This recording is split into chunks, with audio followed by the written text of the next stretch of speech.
Okay, let's wait a few more minutes for Rob from Wageningen, and then we can start.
I sent him a notification at the VRE, so let's see.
So since I hope that we will cover quite a few things, and we will have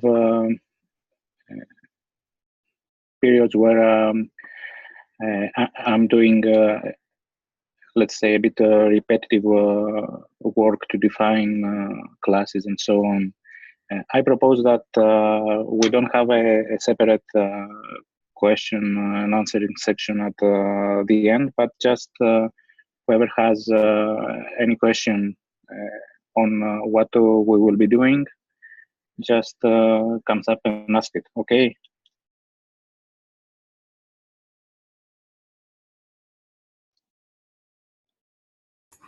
Okay.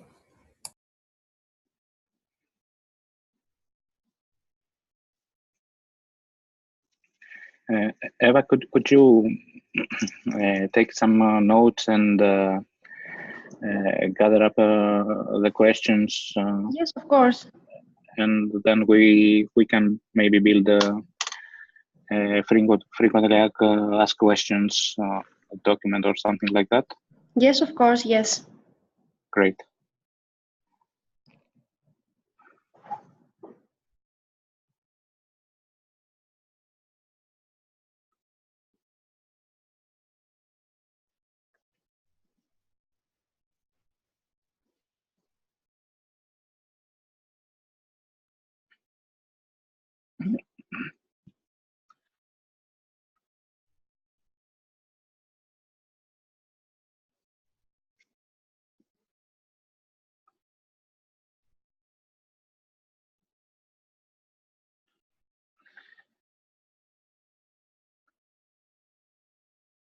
So let's start, and if Rob is able to join us,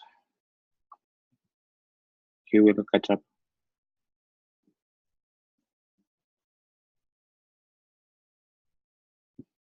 Can you see my screen now?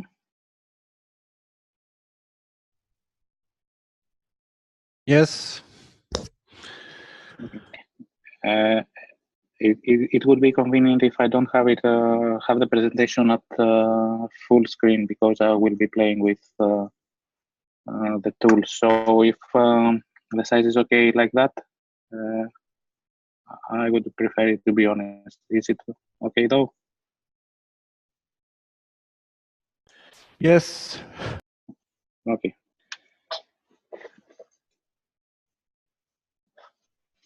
So the title that was given to the webinar is about Workbench, but I think it would be best to also cover the remaining semantic services that we have uploaded to the Kinfra Plus VRE and the associated VREs. So we will cover the ontology management service, which is based on Workbench, the data transformation service, which is based on OpenRefine, the data linking service, which is based on Silk, and the ontology visualization service. The main thing, of course, will be Workbench, aka the ontology management service.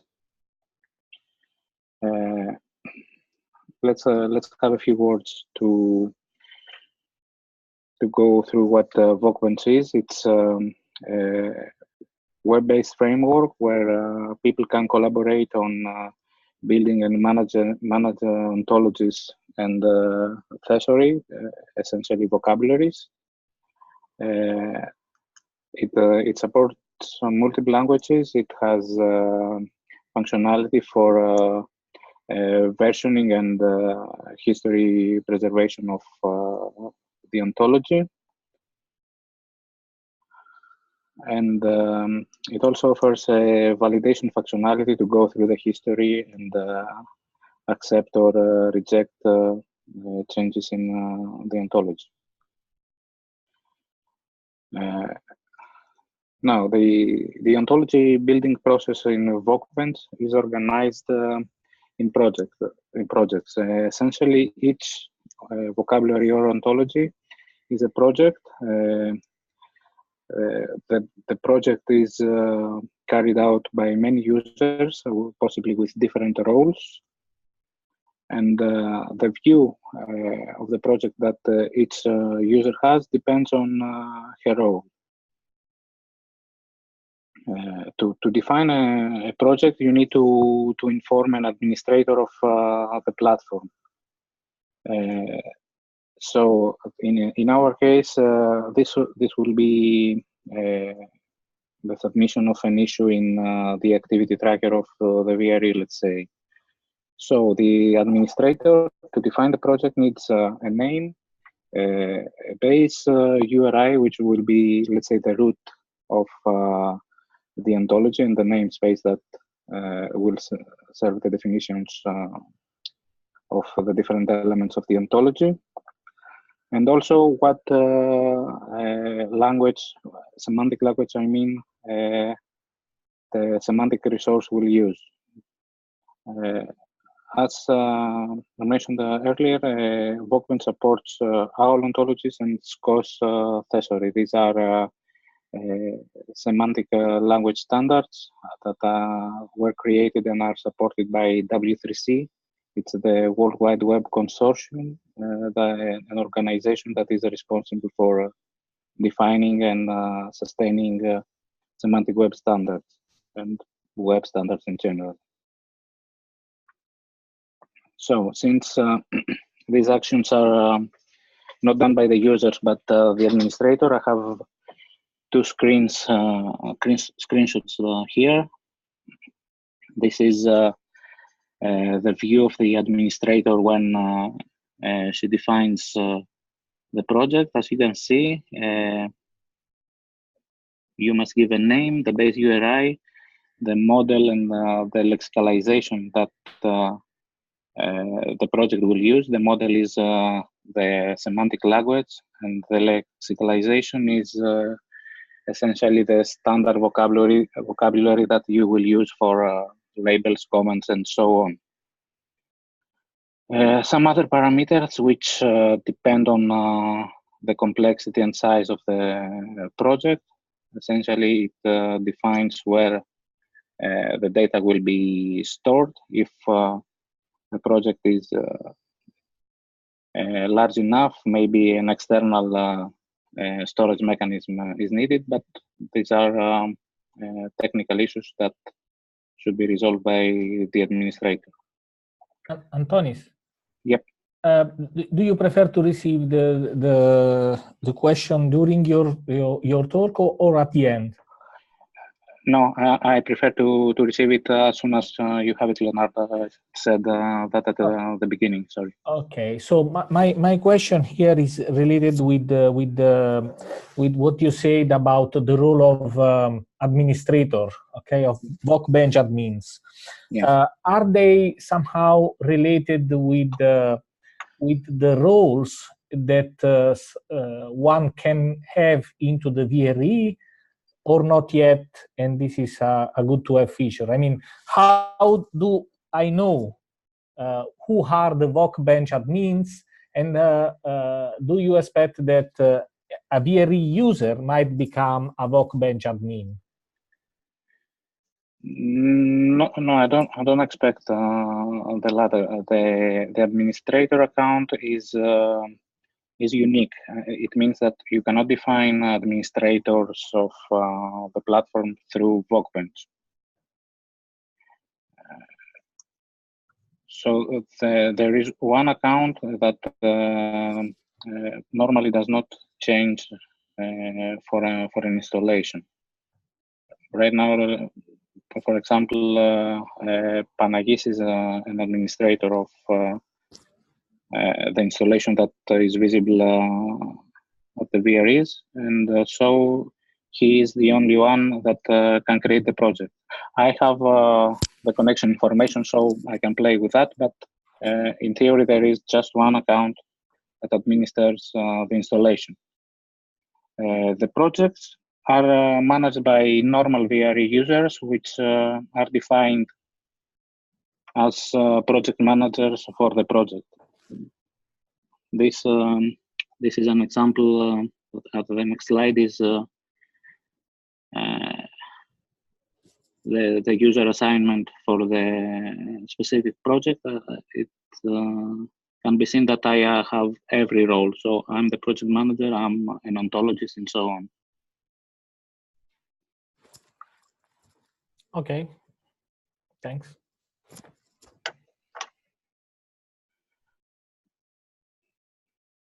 Okay, as you can see here, when the administrator defines the users of the project, they can be assigned with different roles. The project manager essentially has every right in the scope of the project. That means that it can create or delete any resource of the project. He can open and close the project if it is completed. Other roles are essentially tailored to the expertise of the different people. So the ontologist would be responsible for defining the structure and the elements of the ontology. Similarly, the Thesaurus editor can define the structure and the content of a vocabulary. The validator is able to accept or reject changes by all users. The lexicographer essentially provides linguistic information about the classes or the terms in all or more normally some languages. The mapper can define correspondences, that is similarities between the elements of the ontology or the thesaurus. And the RDF geek is just someone who can view the project but cannot edit its content. You can also select which languages can a user use for the project, which is essentially useful for the lexicographer role. That means that a certain user can add linguistic information to the assigned languages, because that's these are the languages that he or she is familiar with. So, as I said, these tasks are carried out by the administrator of the platform. Then the users that have been assigned to the project can create the actual ontology.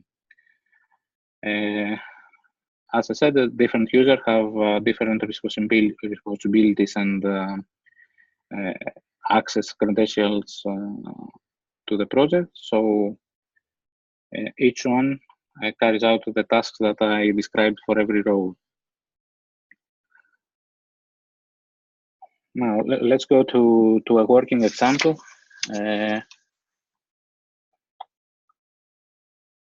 We will try to define an ontology through Workbench.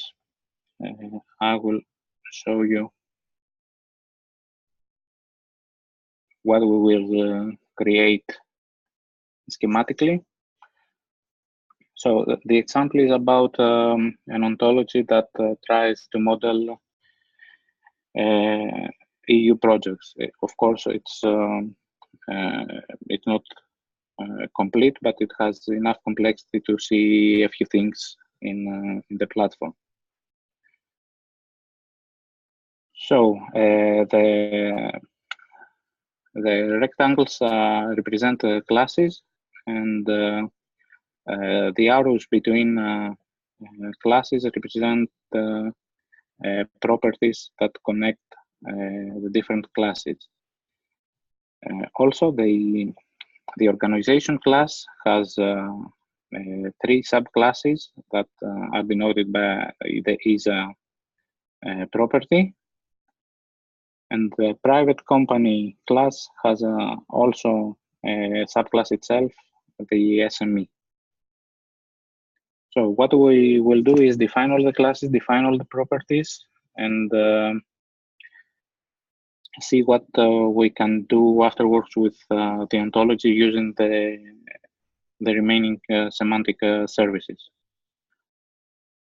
Let's go to the tools. So this is the view of the project view in Workbench. It provides information on all the project that the users has access to. From the upper right side, you can select. Sorry about that.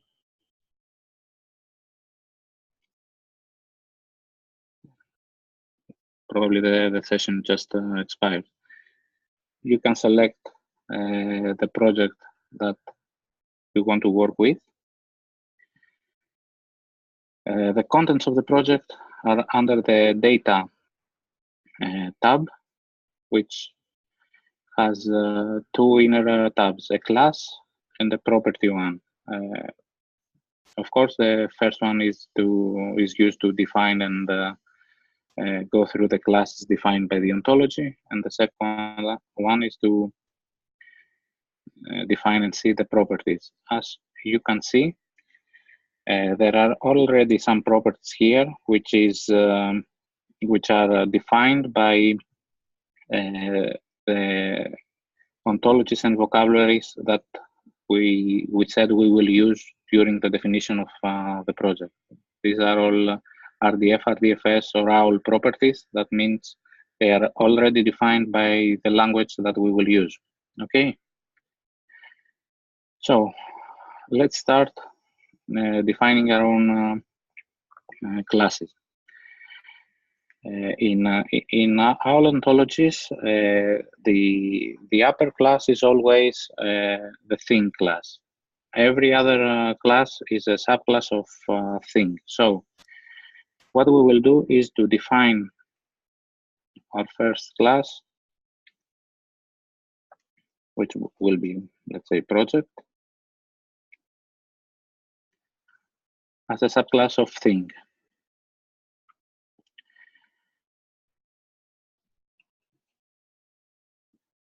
As you can see, you can type whatever you want in the text box of the input window.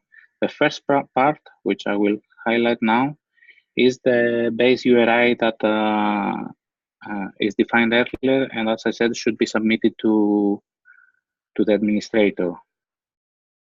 This is actually the namespace that our ontology will have.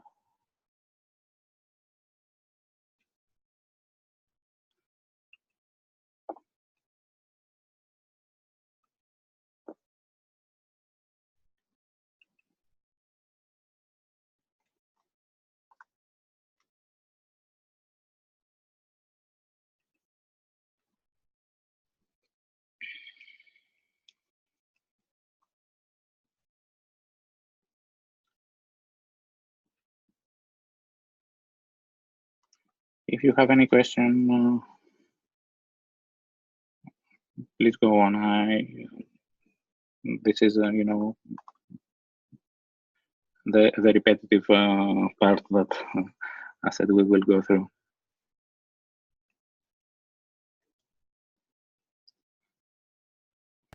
Well, then one question from my side. Does it matter whether you have capital letters or not here in this definition phase?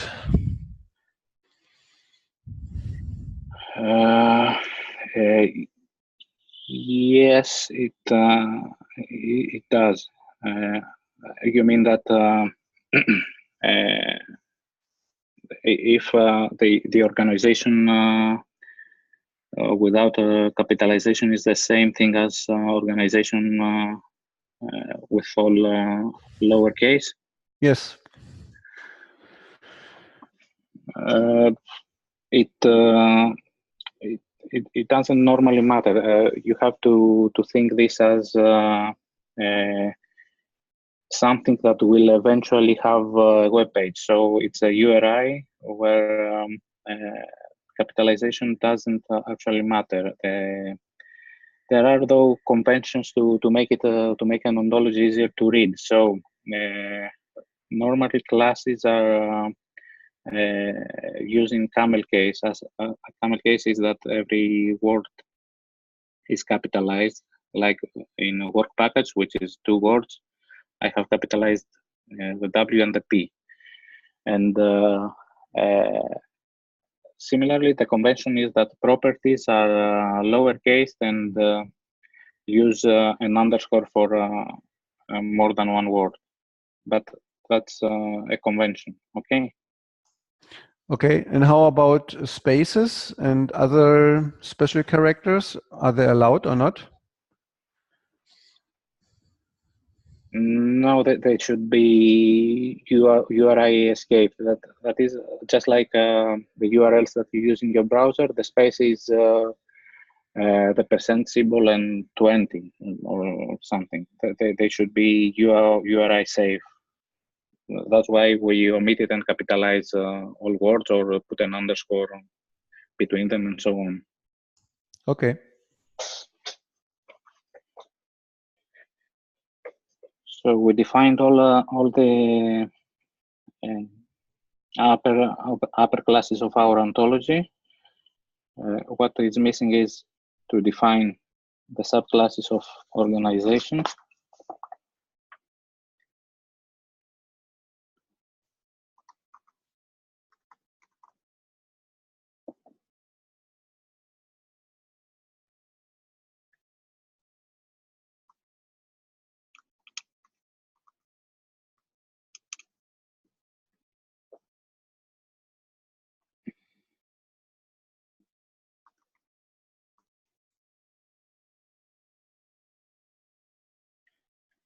and for the private company, another subclass, which will be SME.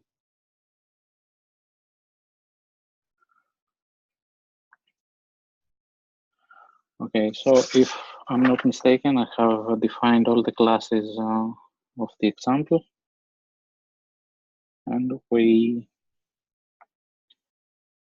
can go on with the properties. I should note that there isn't a strict workflow for defining classes or properties or whatever, because it doesn't matter for the RDF model. It's a matter of preference on how you like to work. So, for example, I could define the classes framework, call, and budget, and then create the properties under has budget that connects them. Continue with other classes and define the properties for these classes and so on. It's just that I personally find it more convenient to define all the classes and go continue with the properties, but it's not a restriction of the model or the tool.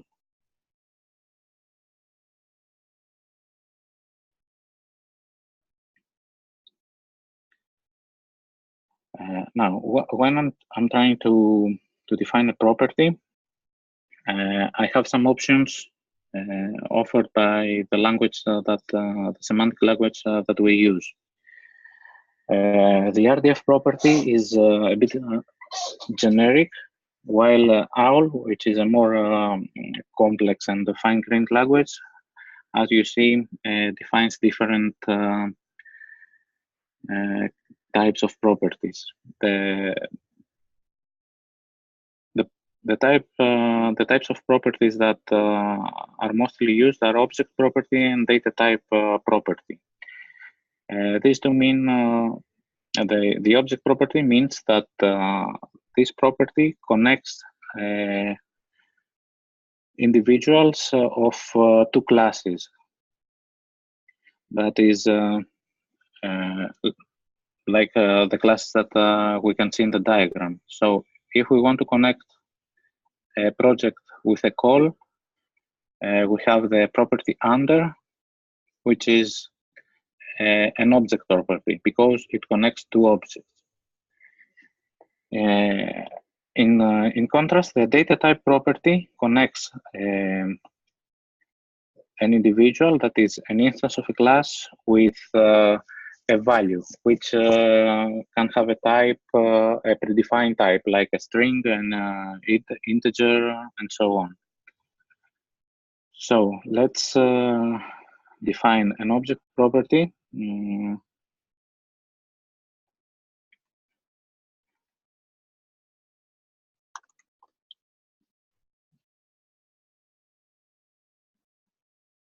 consortium property.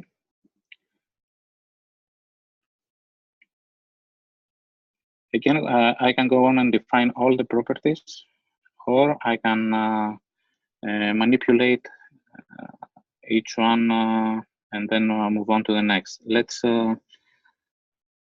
go and define better the in consortium property to see what exactly the distinction between object property and data type property means. So in consortium is actually an object property which connects an organization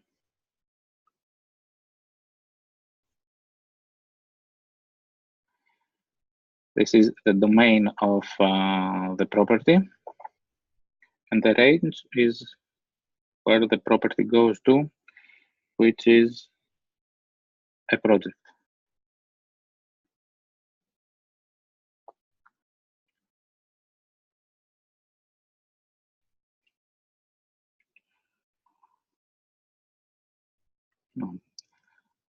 Let's go to define now a data type property. Let's say that the project has a title.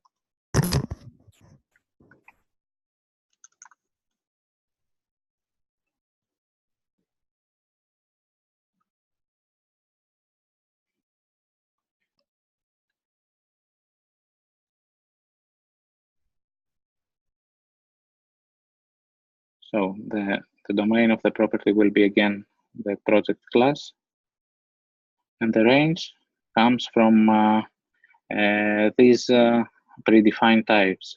We will define it as a string.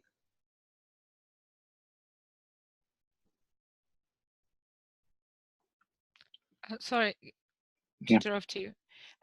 Could you go back to the object properties? I apologize for, I was muted and then I. So can you define the properties programmatically so that you can, for instance, define property chains? Excuse me, I lost the sound for a bit. Can you repeat? So if you want to, for instance, define property chains, can you somehow define programmatically the properties?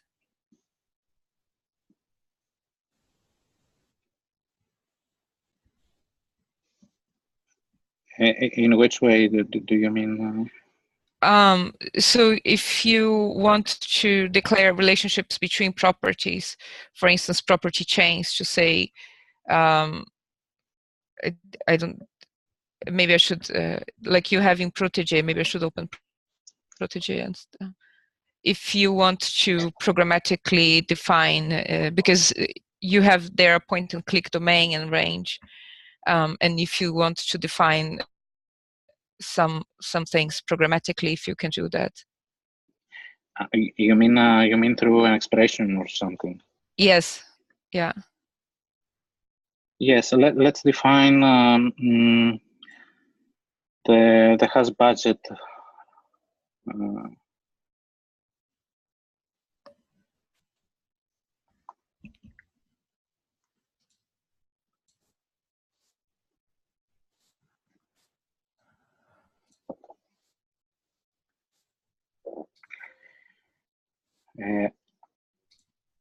This is the pop-up where I define the domain of the property. Okay, for the previous one, I used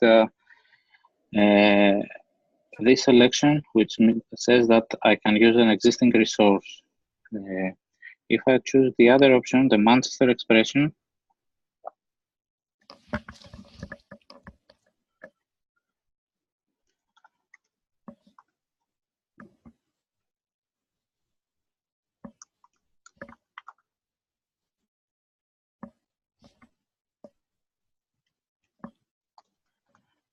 I can define, let's say, the union of these three classes, because all three have this property. They can be the domain of that property. The Manchester syntax is a way to define such operators, such operations using classes or properties or whatever. So you can build more complex expressions and restrictions for the domain and the range of the properties. Perfect, thanks. That's exactly what I was. This is what Protege does. It also supports Manchester syntax.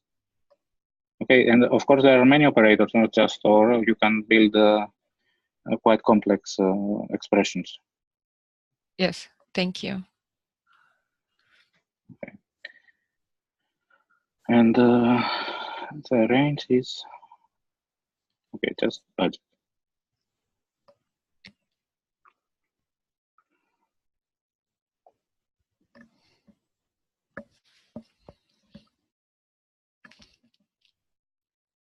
Okay, so I will continue with the rest of the properties. If there are any questions, please shoot.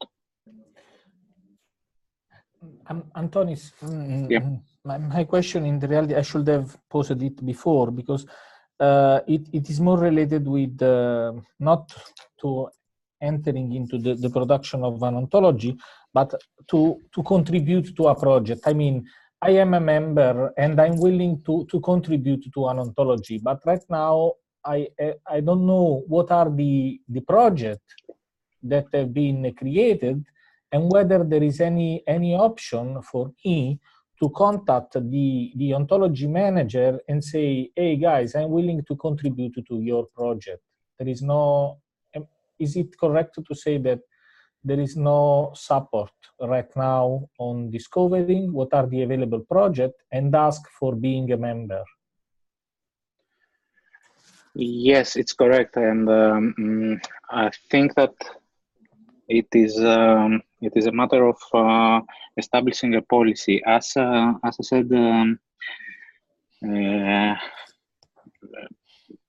just 10 minutes before or something, there is a role that is called RDF Geek, which essentially is a user that just can see the project and go through what has been defined. So what could be established is that each member of a VRE or something like that is automatically given an RDF Geek role for every project in the Vocbench installation visible in the VRE. And if he can, if he wishes or can contribute to a project, he can contact the project manager. This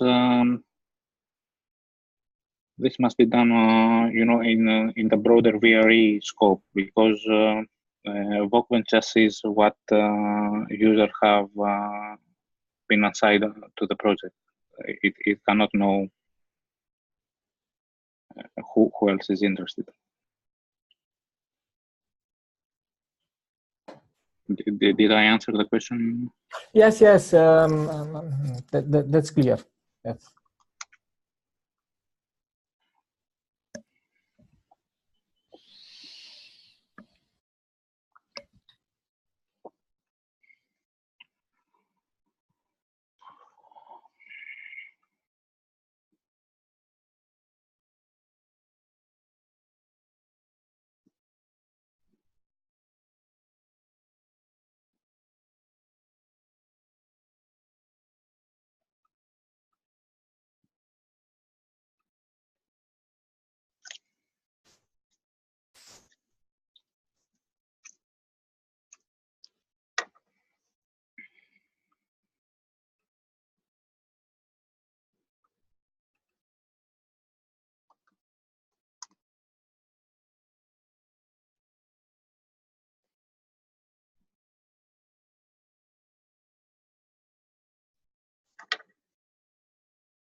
This again is a case of a property that needs a more complex expression to define its domain and range.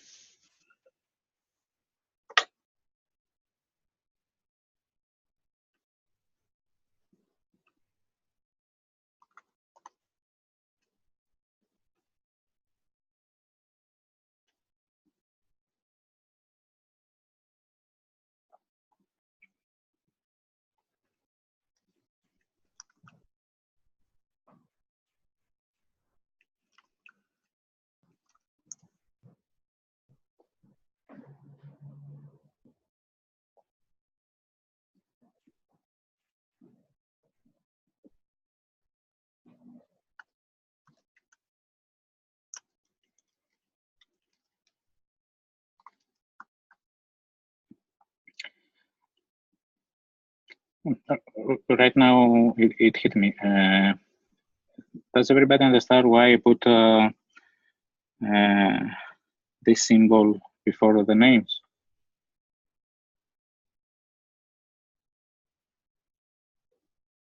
No, I don't understand. Actually, the terms work package and task do not mean in the ontology world do not mean anything by themselves. They have to be defined in a namespace. So if let's say I wanted to use a standard vocabulary like owl or fof and so on, I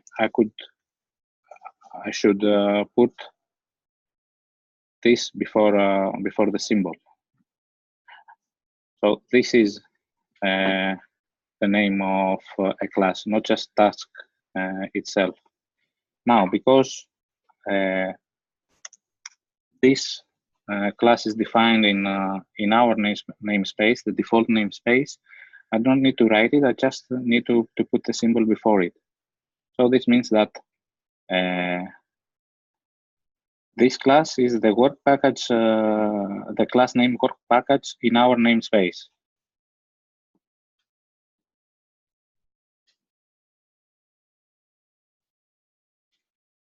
Antonis, and maybe unrelated question, and I apologize if you're going to talk about this later.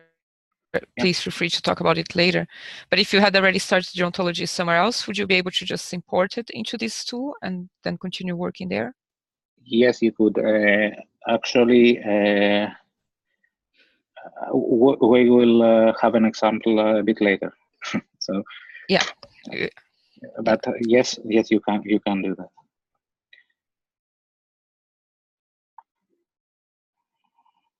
Thanks. Mm-hmm.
Okay, I think I defined every property on the diagram. Now, I will define also some data type properties that will be useful for the scenario that we will implement later. So I will define a property given name and another one called family name.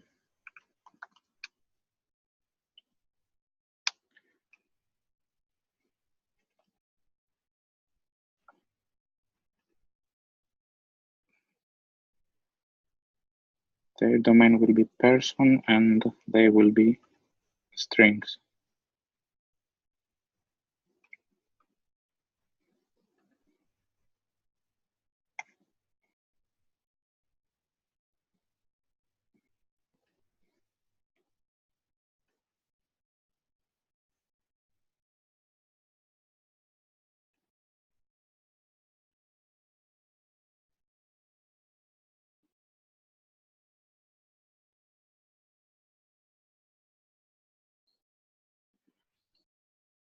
Okay, so one more question. I guess it's also possible to extend the range properties that you have. So right now you have a string and date. Is it possible to have customized properties in there as well?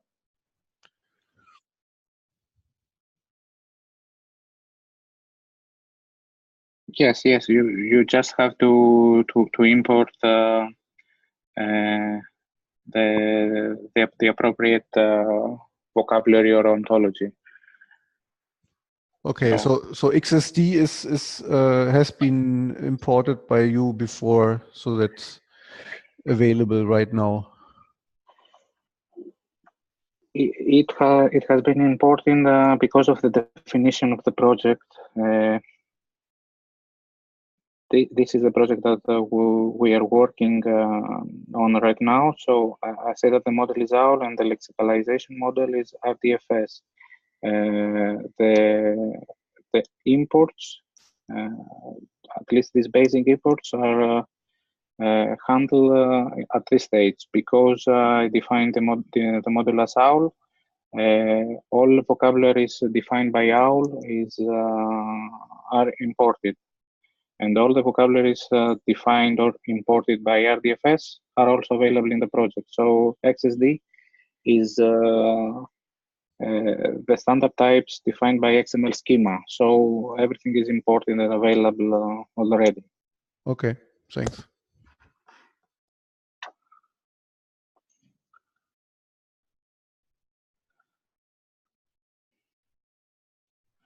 So I think we have defined our simple ontology, and now we can proceed to define individuals for the ontology. Individuals are instantiations of the classes that the ontology defines. So let's define a person. Let's call it me. I'm not being selfish, by the way. You will be added with different operations. So sorry. But did you add it now as a private company or as a person? Oh, sorry. Actually, for the Greek law, I am a private company. Now that I think about it, but that was a mistake. So I will just go and delete this.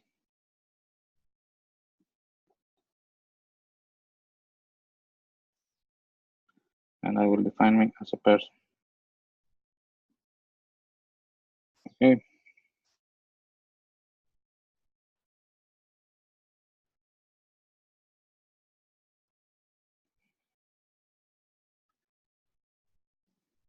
Now, the deletion thing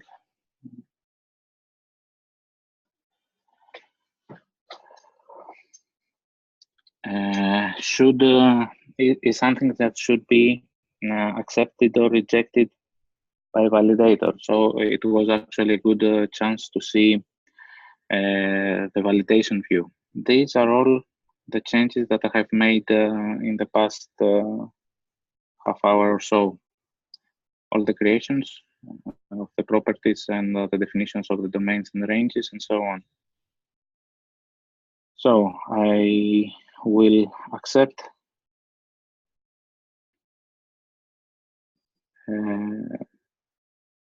the deletion of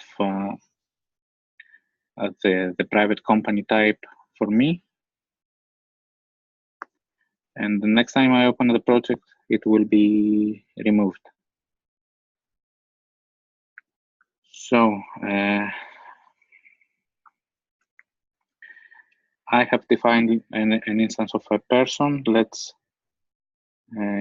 give it some properties. This is the properties that apply to the individuals of the person class. So I will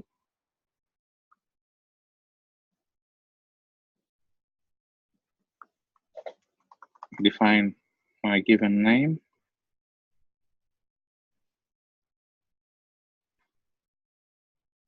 And my family name.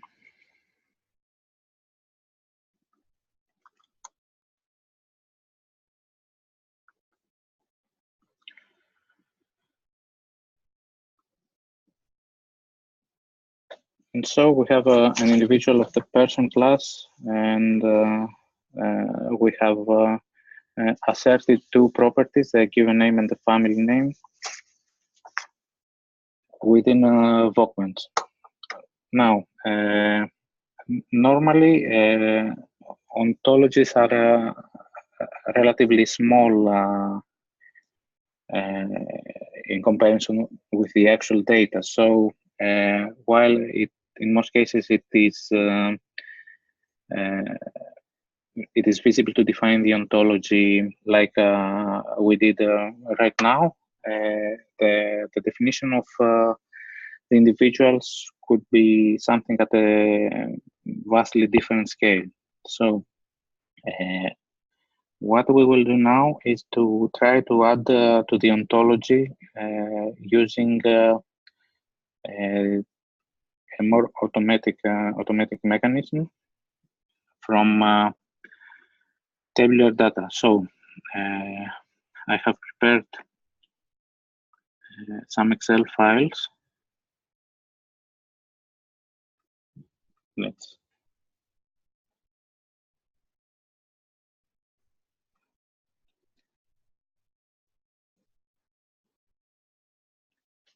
So these are the tabular data, which have actually some of the people working in AgInfra. What we will try to do is to convert them into RDF and then upload them to the ontology. So let's go to a different service.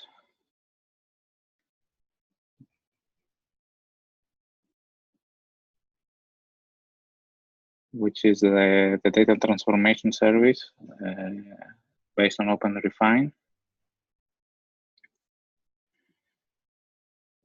OpenRefine is a data wrangling tool. That means that from the service you can manipulate and correct data in different formats. As you can see, it supports TSV, CSV, Excel files, JSON, XML, and so on.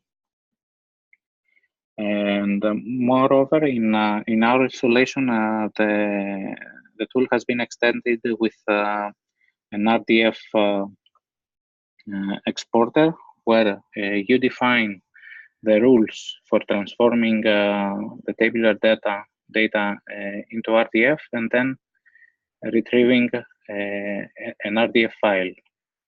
So we will use the Excel file that I just showed you with the names of the people to generate an appropriate RDF file and upload it to Vocmens. Let's go through this process. The first step is to upload the XML file.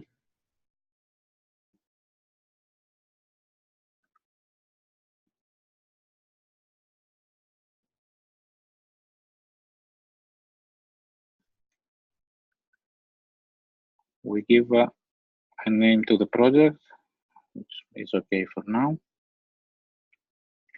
Here you define which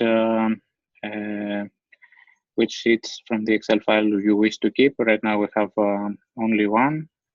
How to handle blank cells, blank rows, and so on. And you can create the OpenRefine project.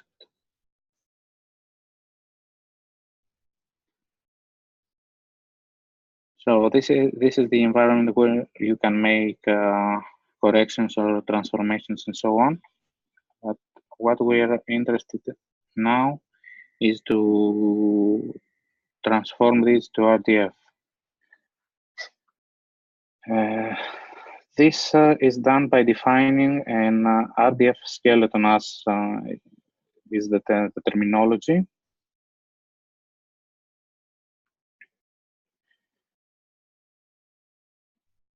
Where you define how each type of information will be transformed to RDF. The first thing, again, is to define the base URI for the RDF to be constructed. So we will define exactly the same as the ontology that we built in Vocpoint.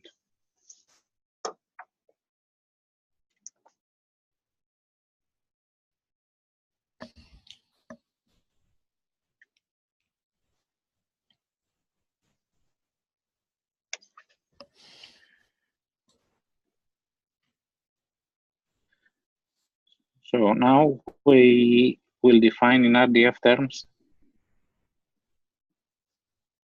we will define in RDF terms what each row of the Excel sheet means. To do that, for convenience, I will define also a shortcut for the base URI.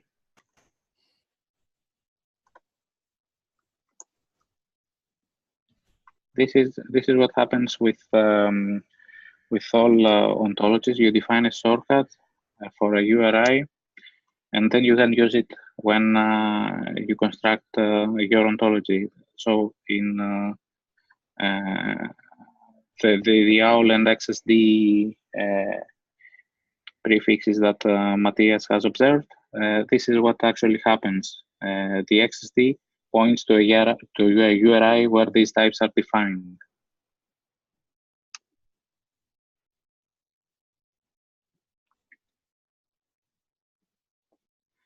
Now, each row in the sheet is a person.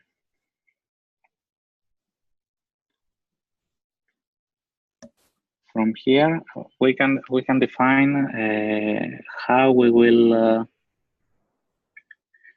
construct the URI that will correspond to each row.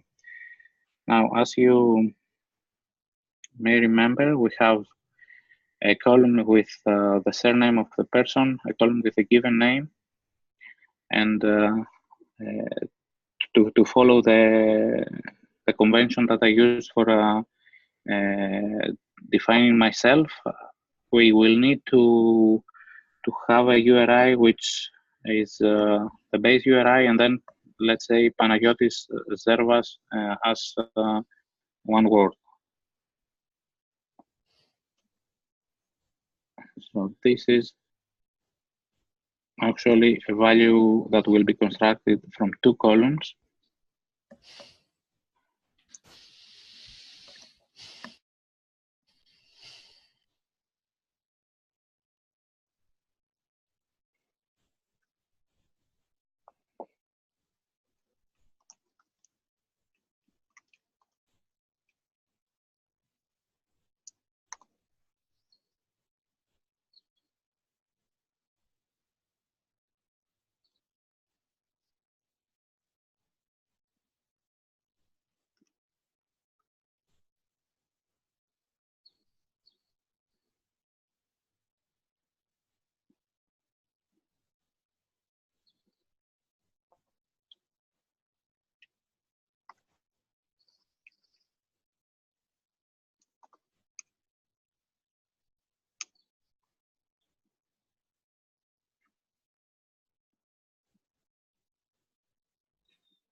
Submit.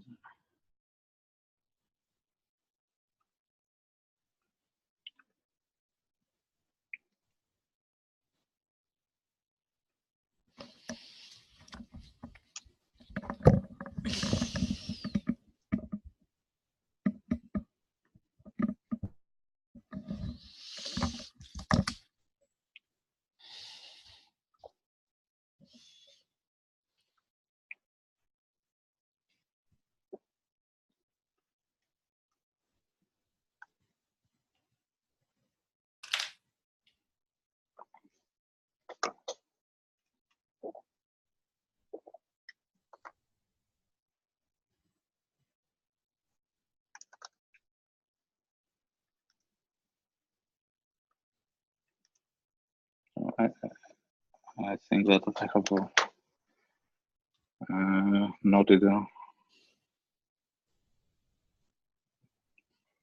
wrongly the expression. So sorry about that.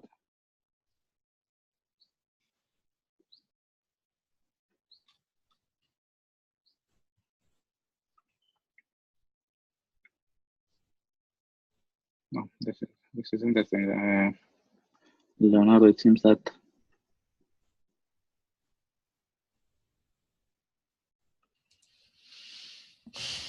the iframe thing does not play well with its window.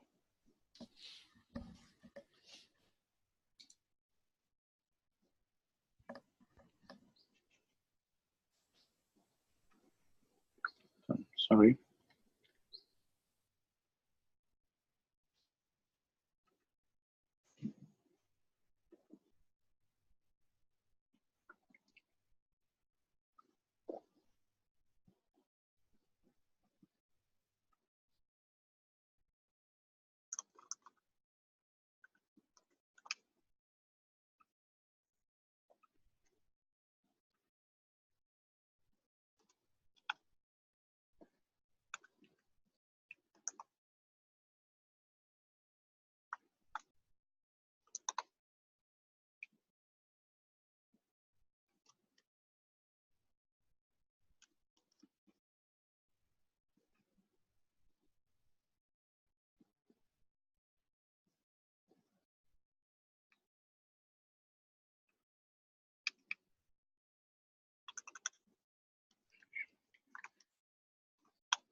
So given this formula, we construct the lexical construct that we want to put as the name of the instance, using, of course, our base URI. So what we have declared right now is that we should combine the given name, the value in the given name column and the value in the surname column to produce an instance that will have this name in the RDF that we will produce.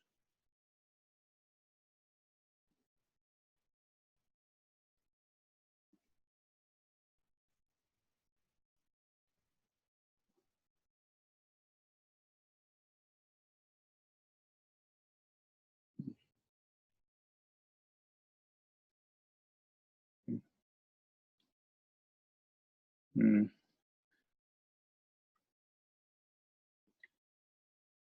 It seems that I can navigate to the window. Can this be because of the iframe, Leonardo? I try to enlarge it a bit. If you reload the page, something should change.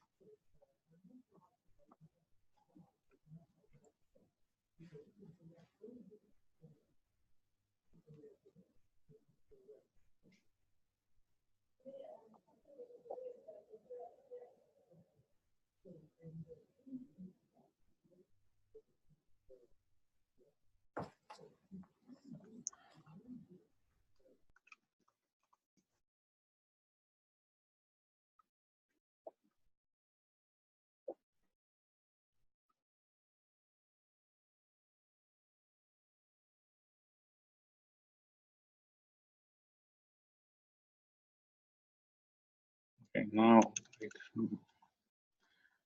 I think that it will work.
Okay.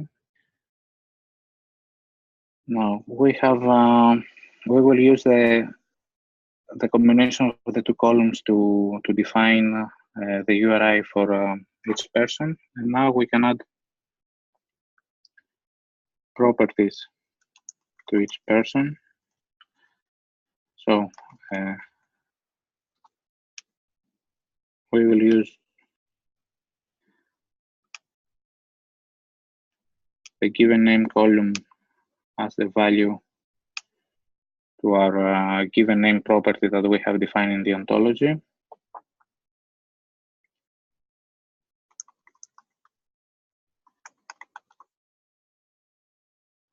And the family name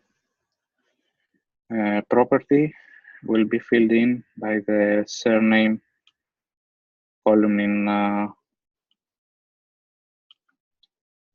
the Excel file.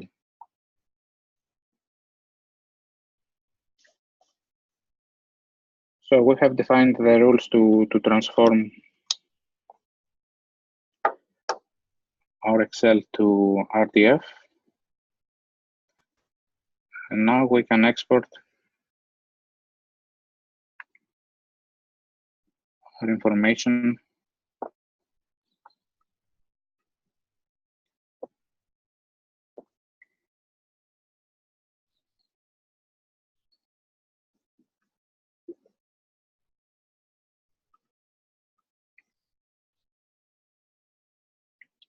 as RDF. Can you hear me? Yes. Okay. So this is the produced RDF. As you can see, we have these are the instances that we have created, and these are the properties which have been asserted via our RDF skeleton. Now let's go back to Vocment. From the upper right corner, you see a drop down called Global Data Management, and we will use the first option, the Load Data one.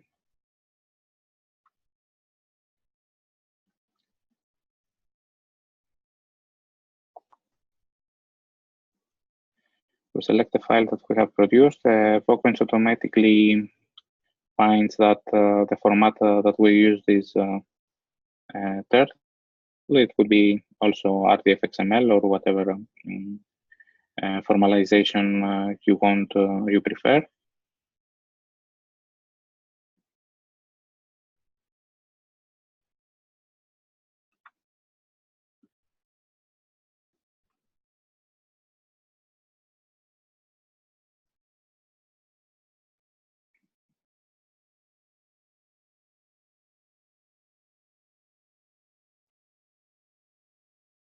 Okay.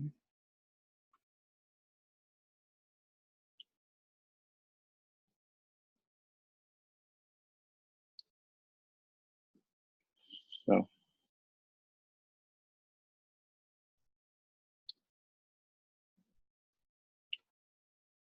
okay, I don't know why it hasn't been refreshed. Let's.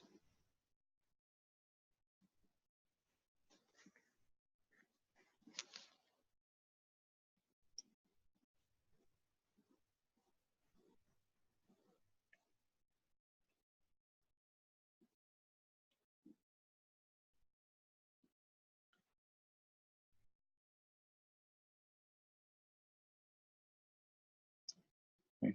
It seems that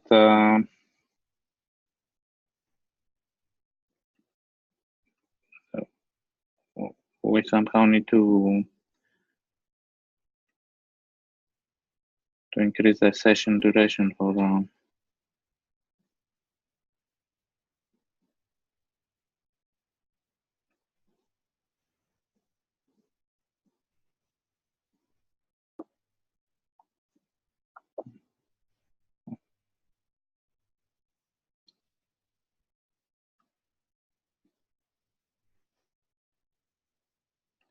okay, I have made a mistake here.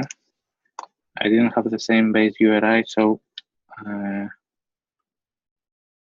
actually the things that I created were not added to the ontology. Now we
okay.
And let's try again because I made a mistake in the RDF skeleton. So I haven't actually defined these entries as persons. And now everyone is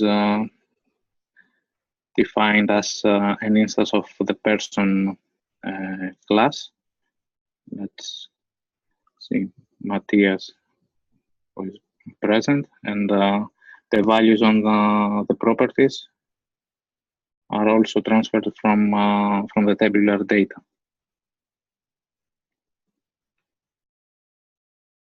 So I think that that also answers a previous question. If you can load already existing data into Workbench, in the example we went through the transformation from the tabular data, but of course, if you have already your data in RDF, you can just upload it through the load data function. Okay.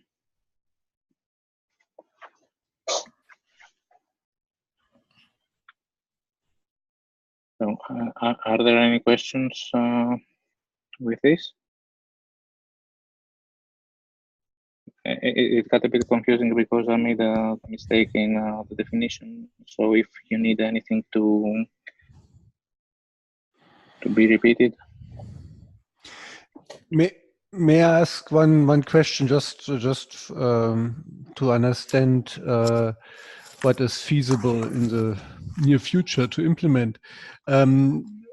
You use Workbench as it is right now. I think it's a community project, and as we have seen with your import, it always said it worked fine, but it apparently didn't do what you wanted to do.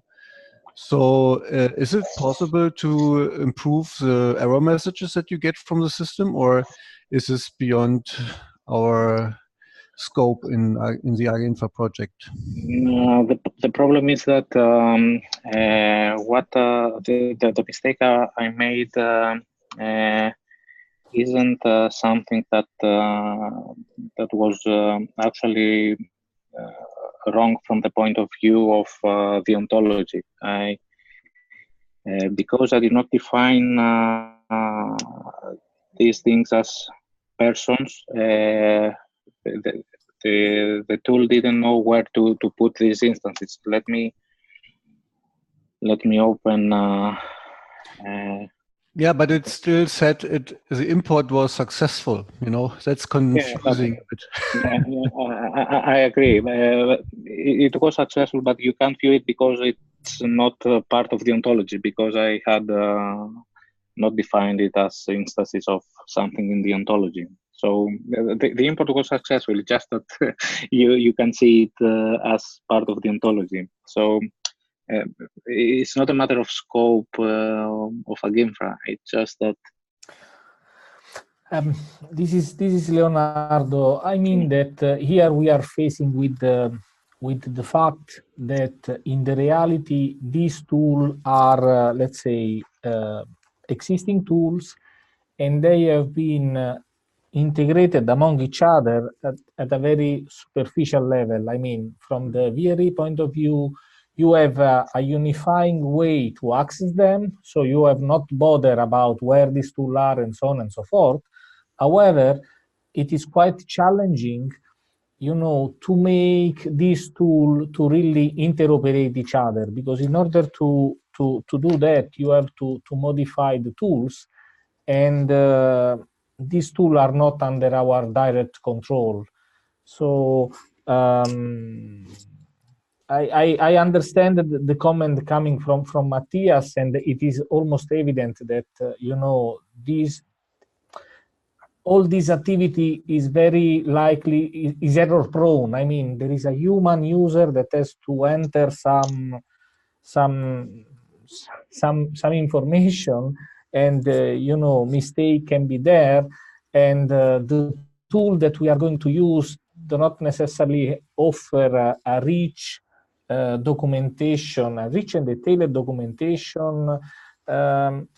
So probably the best we can try to do from the project point of view is to continue the activity that I understood Antonis is suggesting with the FAQ. I mean, we can try to set up some accompanying page that somehow provide the user with some documentation, some details on how these tools are going to be used, and what are the most common problems that a user might face.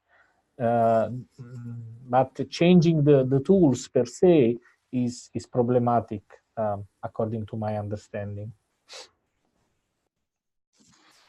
Yeah, I agree. Good idea. Yeah, I also agree. What can be done during the project is to see if we can avoid some of the back and forth with the files, if they can actually be uploaded more directly between the tools. But to change such behavior is indeed problematic, as Leonardo said, because it goes quite deep in the implementation of the tools. However, one opportunity that will be offered with the new storage hub technology is the fact that we can mount, let's say, the workspace, the user workspace, I mean, behind these tools. So this means that if these tools are going to store some content locally, we can change, let's say, this what locally means, and rather than using the machine where the tools is running, we can store content directly onto the workspace. So this might alleviate a bit the stuff of having to download some material on the end user machine and then to upload it again. although some development are needed in order to make it possible to use the workspace directly from the apps. Let's see. Mm-hmm. Yeah, could you provide some info on how you envision this to work in later post or something, so that also Panagis can get info on this? Yes, this is a feature that will come, but in essence, we are making it possible to mount the workspace with the WebDAV protocol. So this means that we can replace, let's say, the storage area that is going to be used by the single application with the storage area that corresponds to the user workspace. But this might alleviate a bit the problem. But we discussed this already in the past. The model that is behind this application is not the one that we are expecting. So, for instance, if you access OpenRefine, and I already commented on it, OpenRefine is a fully shared environment. I mean that every user accessing OpenRefine will see whatever have been created by the others. There are no boundary, and this is how this technology was designed.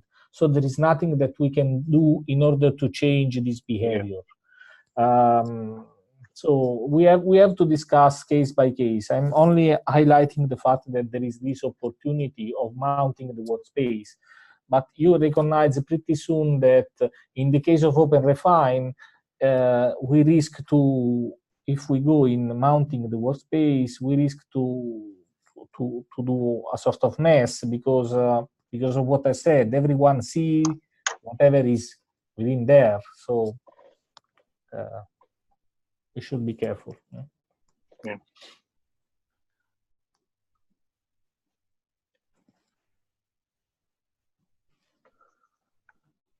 Okay, so one step is to have created the ontology and populated with individuals. We can export it in different formats. Here I will again choose Turtle, and of course I will select the graph that corresponds to our ontology. The other ones are imported.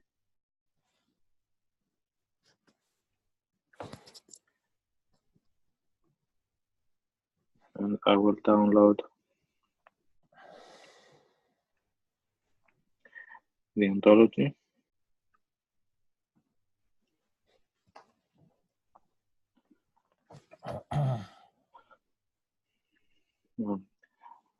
And let's go and see. Okay, this is the example coming with the visualization tool.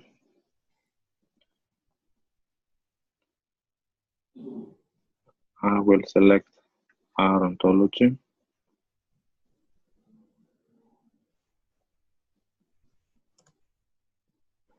And this is what we have defined. These are the classes.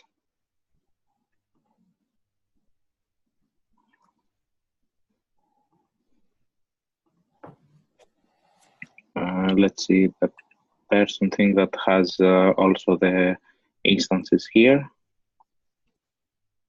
So this is a visual way to examine the ontology. You can also see the properties.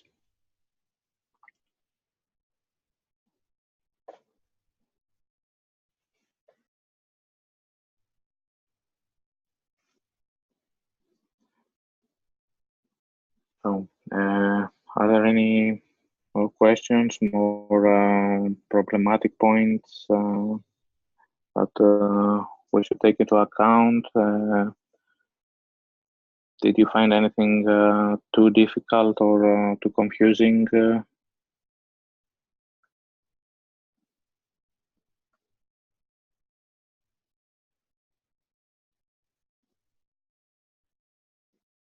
Can you hear me? Well, one question. I mean, the final purpose of these ontologies is probably not to now import, let's say, individuals to each of the classes.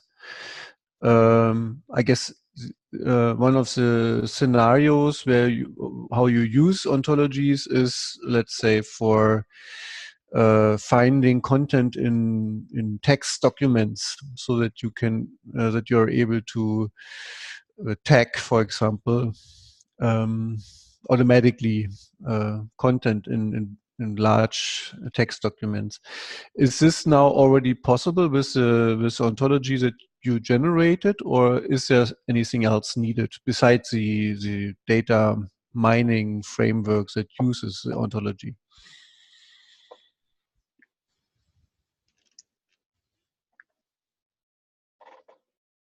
I mean, you can use the ontology to annotate stuff, but the text mining tools and so on are not part of this set of services. Perhaps I misunderstood, Matthias. The actual goal of the ontologies that will be used or imported in Workbench is to feed the VRE catalogs with terms and in general metadata that can be used for annotating the resources in the VRE, which is what Panagis is working on, the population of the catalogs. But okay. Do you refer to something broader? No, it was just another use case that came to my mind. But if we go back to what we plan in the AG Infra project, you're right. Maybe then one question, if I now have, let's say, for a certain class, let's say framework, or for project, I already have a list of a kind of controlled vocabularies. So if I want to connect this, then I would actually do it in the same way as you just presented for the persons. Let's say I have a controlled vocabulary maintained in an Excel or in a table. I would convert it into RDF, and then I can import it into this ontology, and then it is available inside the ontology. Is that right? Exactly. Yeah. Okay. So this is actually what I have done for the vocabularies part of Rakib. Okay. And maybe then one other feature that I would like to, maybe you can showcase that. Is there a kind of a kind of community commenting feature? So let's say I have a concept that is questionable between different partners in a community. So they each one has a different definition of let's say organization. Yeah, and is it possible to have this discussion inside Workbench and manage this?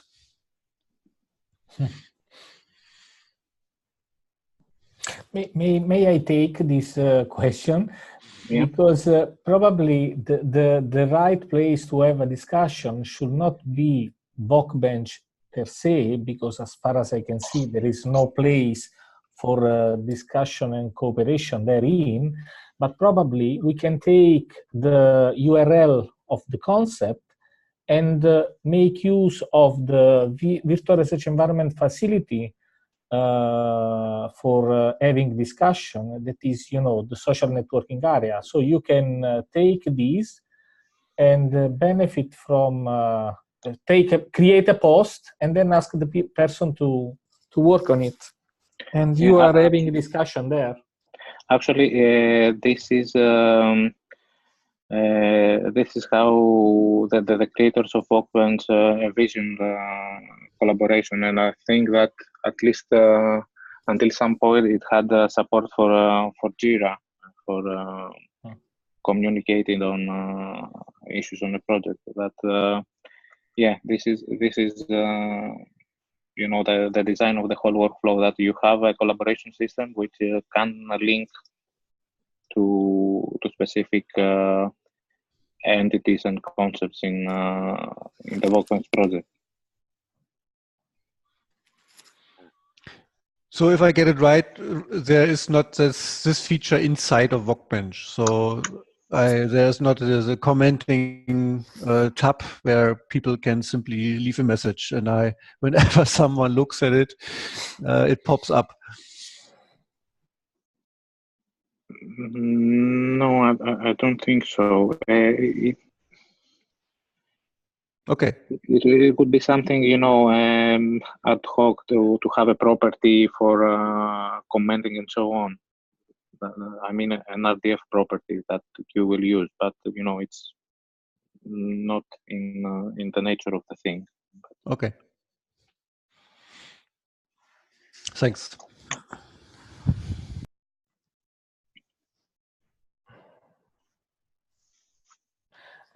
However, this is something that we should investigate a bit. I mean, this is an interesting, let's say, requirement, okay?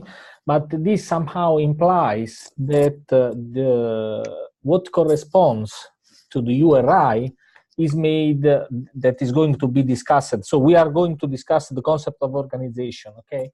But is there any access point to the way the concept of organization is currently described in Workbench? I mean, it is easy to have one link to directly access the current characterization of the term from a post that, you know, is in another part of the system.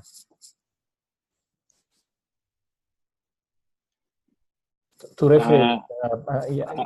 Okay, go on. Yeah, I think that the APIs that Panagis is looking to have, you know, a broader access, API access to Workbench constituents can support the retrieval of a concept or a property and so on.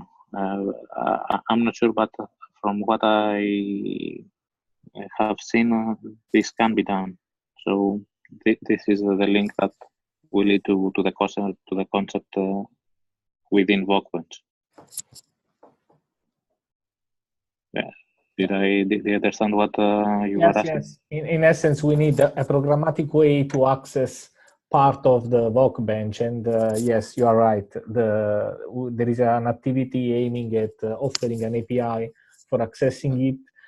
In this case, probably the API should offer something that is somehow human oriented. I mean, a sort of HTML web page of the concept rather than a JSON or whatever it is. That is a bit more for a technical person. But okay, yes, you replied to my question.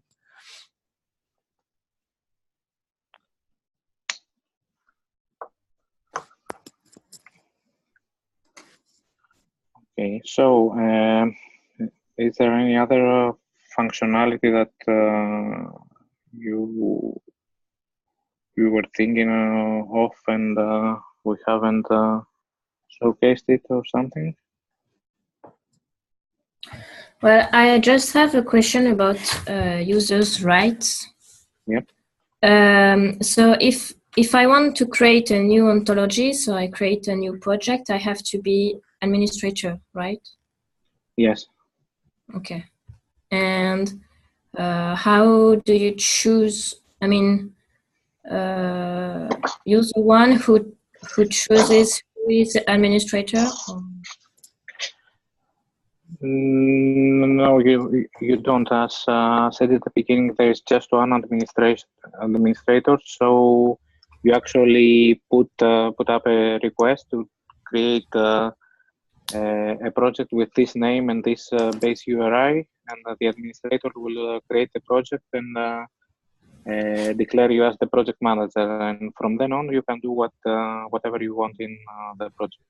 Okay. And if I want to, so I create a new project and I want a colleague to be on this project too, I have to ask so that he can have access to the project? Yeah, yeah. Okay.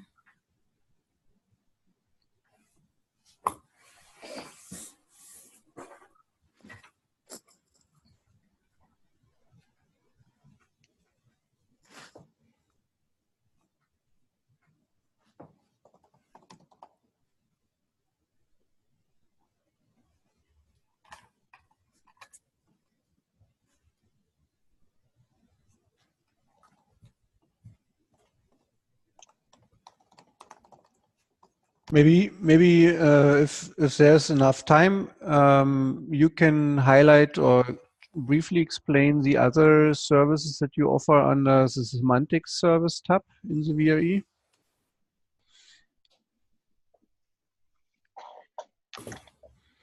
Yeah, I think that Data linking, I guess. data linking is the one that we didn't cover. So let's go on this. So this is an environment where you can define, let's say, patterns to find the links between different RDF data sets. So let's try to create a project. Let's call it webinar.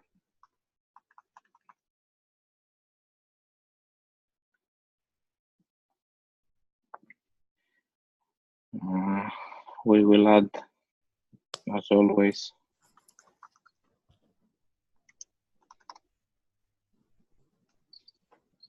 the prefixes.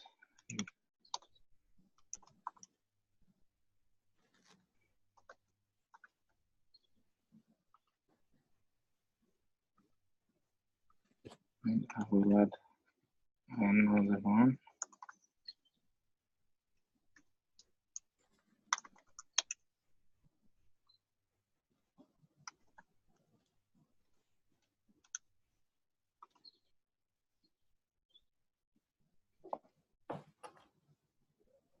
Okay, so now we add the resources, which are actually the RDF files that we want to check for links. So I have prepared a very small file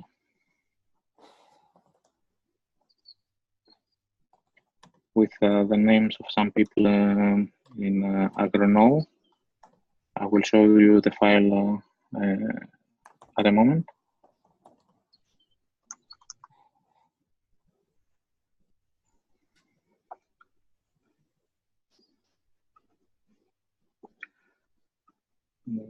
This is the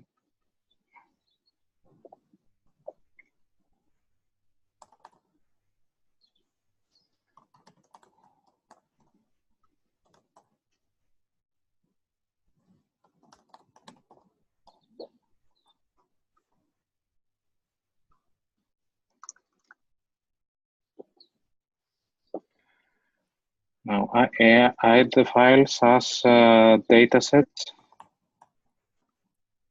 that will be used by Silk to provide the linking.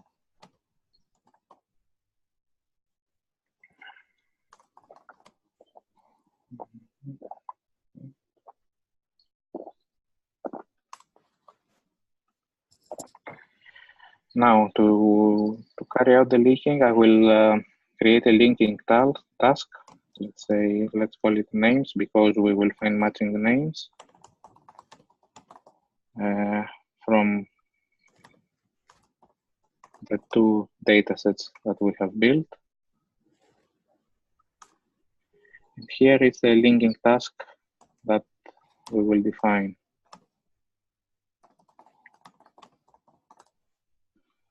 So this is the visual editor for defining the rules that will provide us with the links. We have two sources, the AgInfra file and the Agronow file.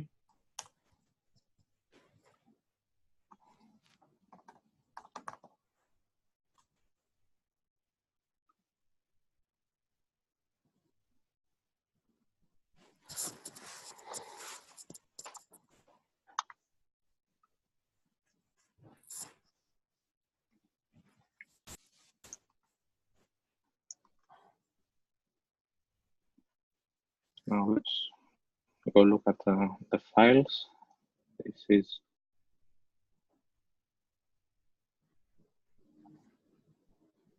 the file that we have created through OpenRefine.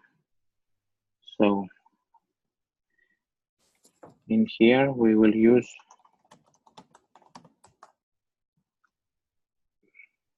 this property to compare with the other data set.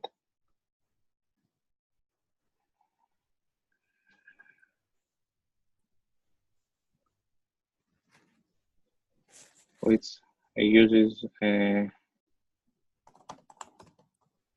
no, this is not.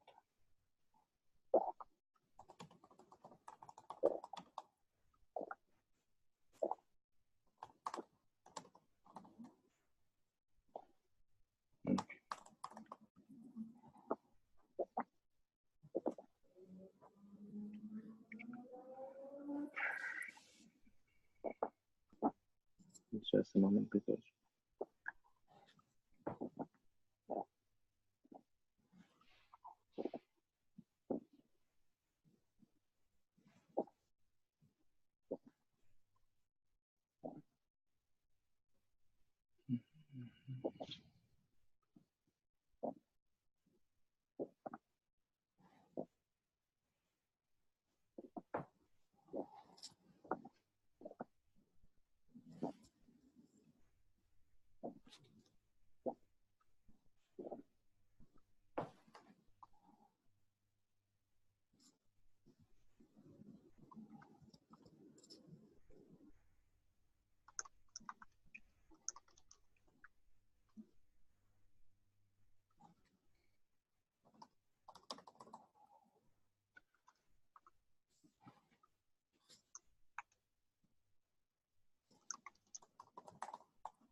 so I have chosen two properties, one from each file, which I will compare for equality.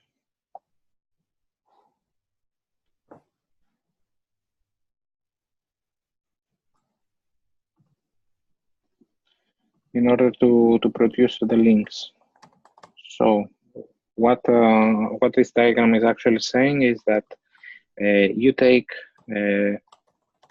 every entity that has a given name property from the first file and a given name property from the second file, and compare their values. They are actually both strings. And if these are the same, then define a link between them. The link type can be anything you like. Right now it's same as. That means that we define that these two persons are the same, even though they are defined in different ontologies. Okay, to be more correct, we should actually define another comparison where we will use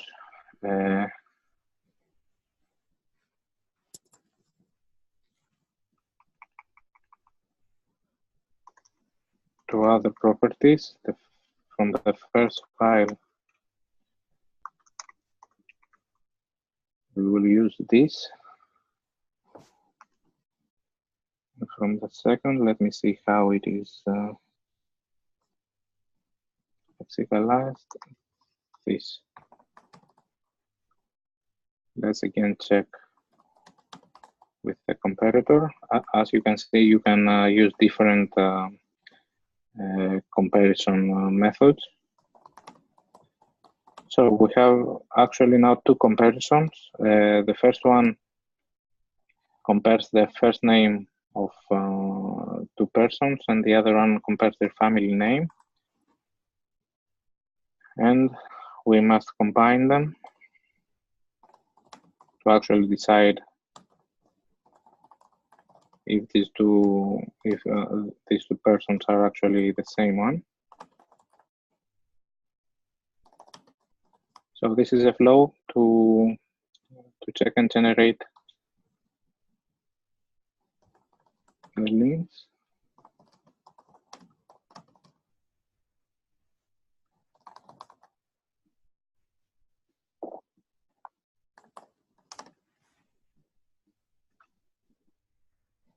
Okay, I must have made that.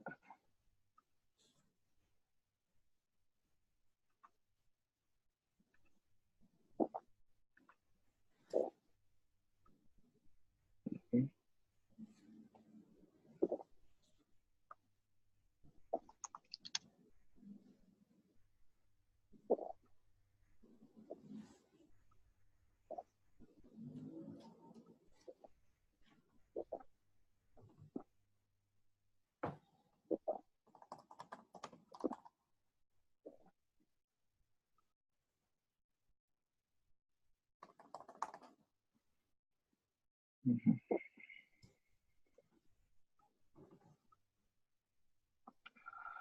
Okay, so it found two persons that actually exist in both ontologies.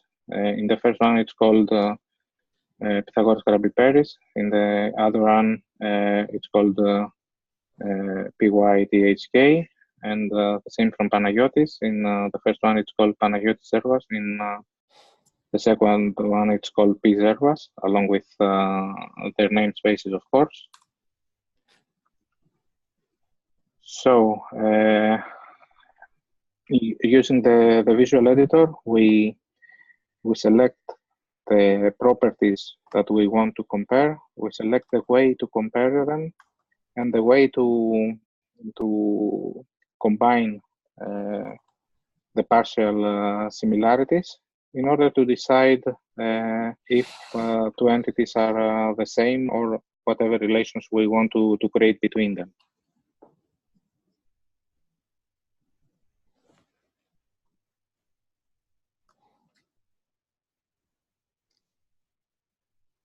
And this of course has, as you can understand, arbitrary complexity. So the example was simple, but you can do more clever stuff with these constants.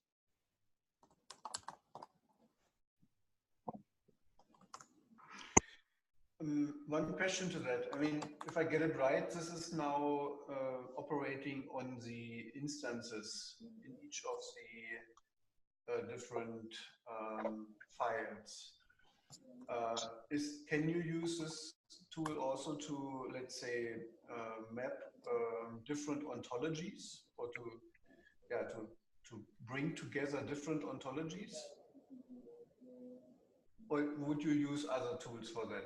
So no, you will actually use the alignment tool that will be uploaded by the end of the month. It's the ontology alignment service, as we call it. As you remember, Pascal had a preference on that, and we test and will integrate the YAM ontology matching tool. So that will be the service for comparing ontologies. It will actually be more automatic in the sense that you can select you have a range of matchers that you can use, but the rest of the process is automatic, so you don't have to define the rules in such detail as with Silk. Okay, thanks.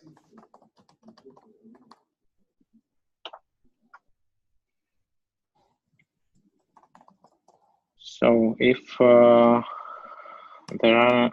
aren't any other questions, I think we can conclude. As I said, Eva will will start building a frequently asked questions document where we will, I think, continuously, let's say, contribute. And if you have any questions, you can also comment on the VRE, contact me directly, and so on. If you want, another run of a specific tool, we can arrange that.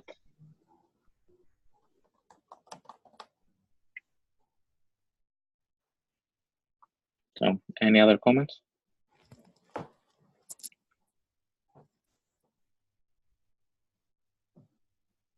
Not for me. Thank you very much. Yep, same from my side. Thanks a lot. Very interesting.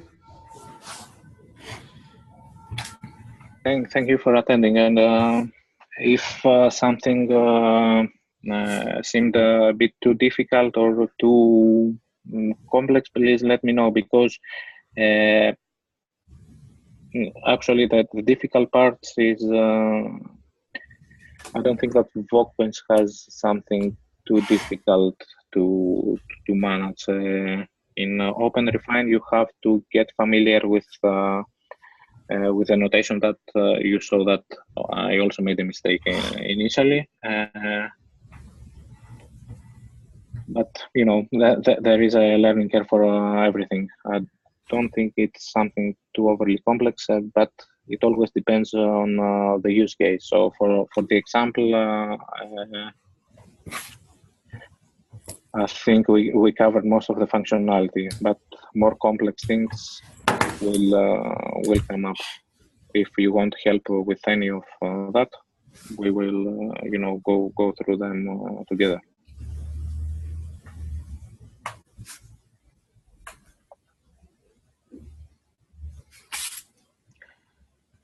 So if there aren't any other questions, thank you.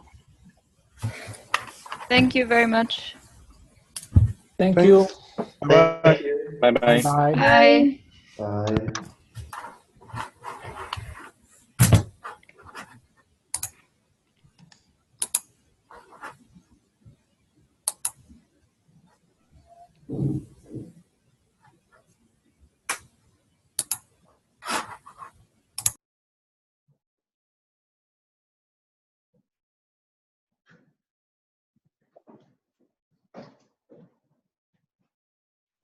Sur le temps.